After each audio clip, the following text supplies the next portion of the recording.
Hey, good morning, guys. Wednesday morning here. I've been working on this thing, shoring it up along the bottom edge just with some 2x4. Hold that pan in place, that'll make the mold. Some cardboard pattern for block off plates for the headlights and grill, parking lights.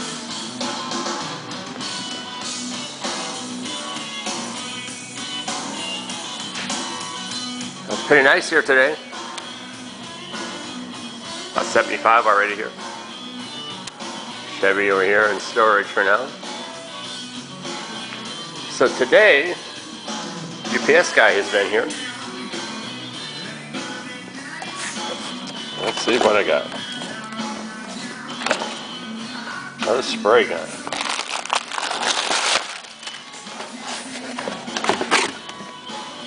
Let's see.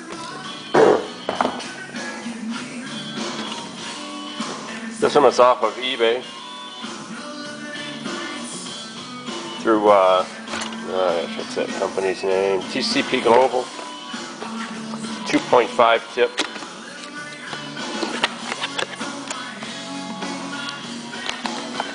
Cheap gun.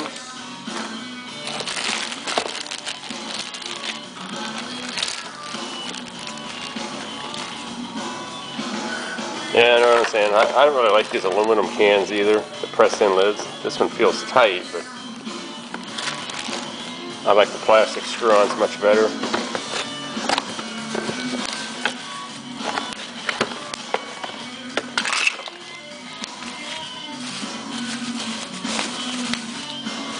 But I wanted something cheap with a big tip.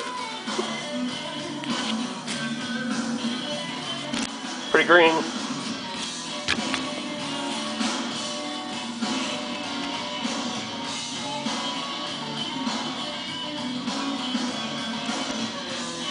I think it's got all the holes for H3LP.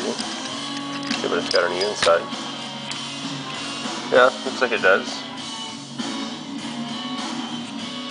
It's a pretty big tip there. 3.5. I wanted to spray gel coat with. Gel coat and fiberglass catalyzed. You can control the time on that by how much catalyst you put in it. But still, when you're hot potting, it's always a risk as far as losing a gun. So my other guns are, come with the regulator for the handle on it too. My other guns are too nice for me to destroy if I have some products set up in the cup or in the gun. So I just wanted a cheapie with a large orifice that I could run gel coats and everything through. I say, you see here how much this gun was. $40. And there was no shipping on it, free shipping. So that was pretty cheap for $40. If I lose it with gel coat or resin setting up in it, pitching it in the can and order another one. That's been my morning so far, guys. I'll probably use that gun to spray some primer with when I flip this thing back down. Like I said, I have to mount it to the wood frame here. Get these block offs made up and put in it.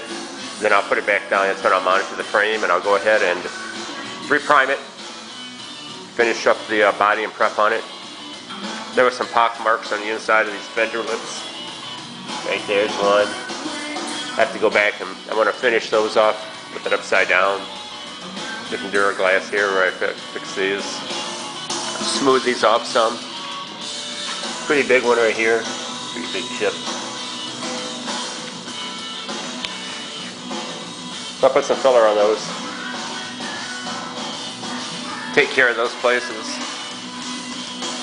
A couple guys were asking about fiberglass repair.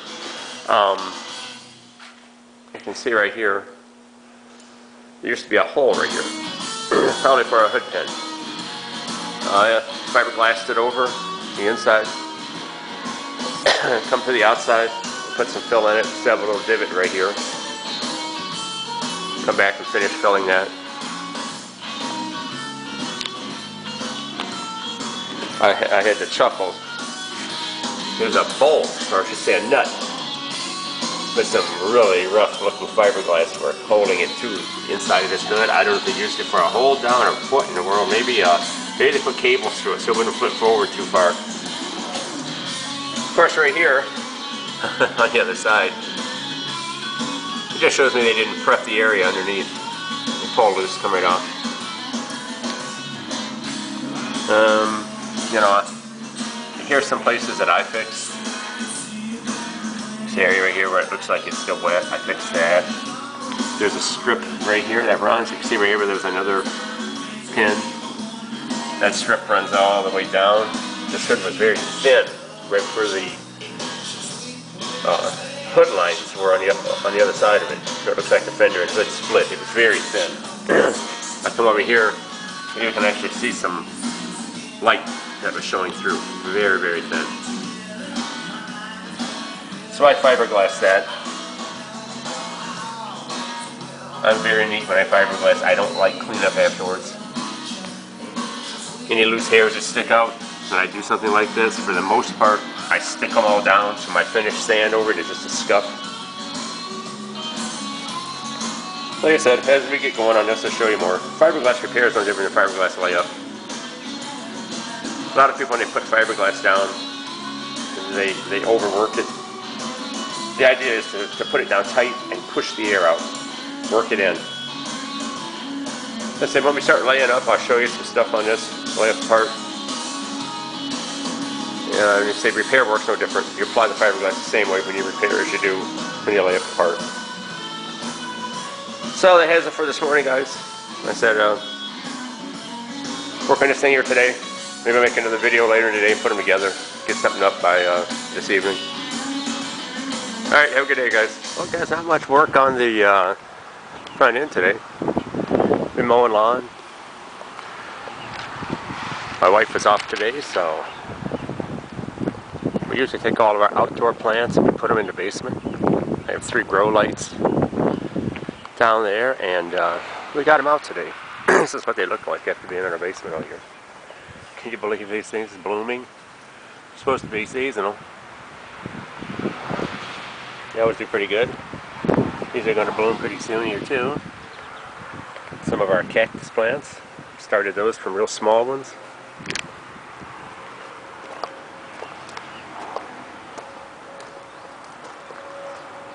That's pretty much what my day has been all about. Cleaning these off, getting all the dead off of them. Ready to put them out. I probably won't leave them outside overnight yet. We'll stick them back inside the barn here for probably over the weekend.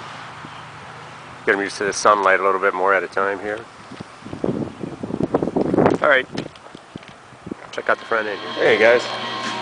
I don't know where I left off here. I guess I haven't been able to work in the shop too much today. Talk a little about this gun that I got. My $38 or $39 gun, whatever it was. It says it's an HVLP. It's got lots of holes in it.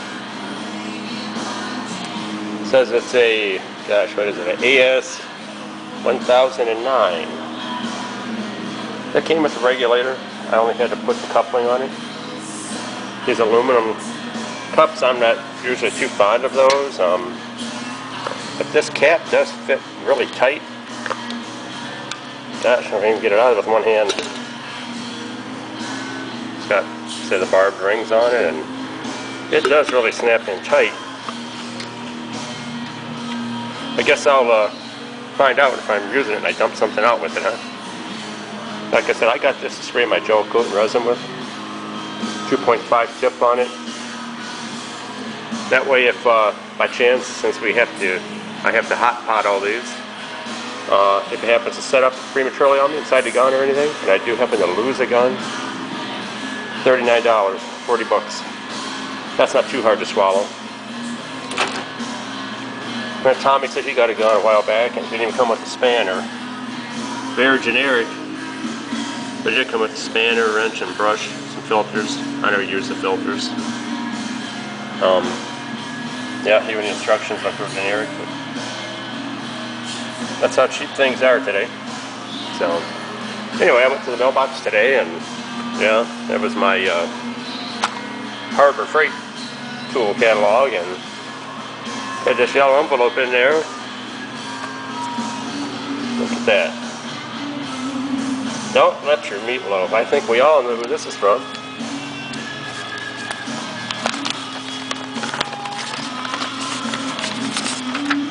Some note in there. And reading it as I'm doing this. Cool note, Greg. Thank you. Greg Porter. Greg's Garage.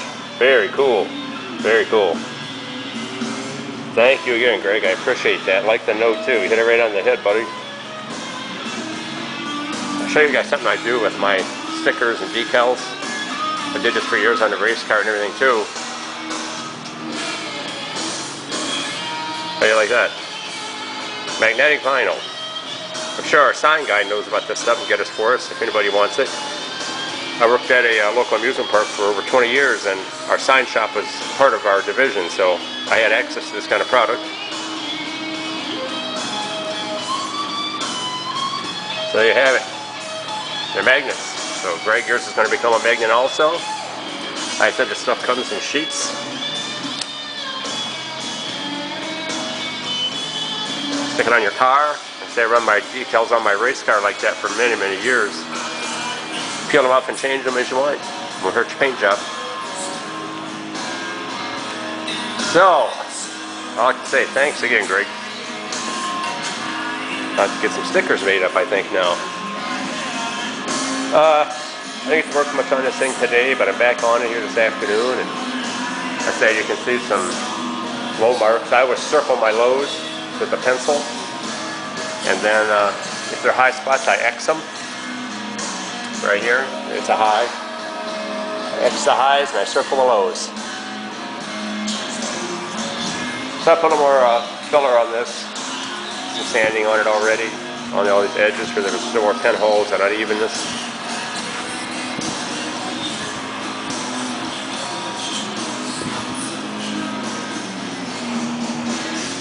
I said, if fiberglass products, they body work just like anything else, but you always have to remember not to sand too deep or you're taking away your actual part.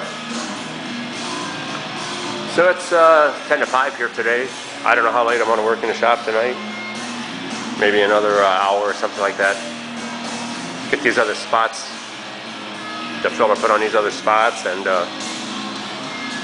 we'll see how it goes from there, guys. Oh yeah, one other thing. It's hot here today in Ohio. It's well in the 80s, close to 90 degrees here. Shop's doing pretty good. There you go, guys. How do you like the looks of that one? That baby is a Emerson Electric. How old? I don't know, guys, but I bet she's an oldie.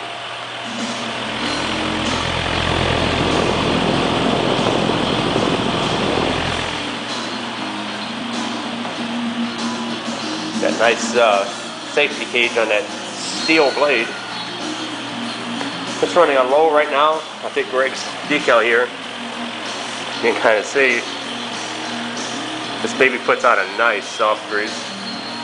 It's shot pretty cool. That's the ceiling fan on too. I think I'll crank that up a little bit more. So that pretty much does it today. I put these videos together from yesterday and today. Try to get something up tonight. There you have it, guys. Thanks for watching.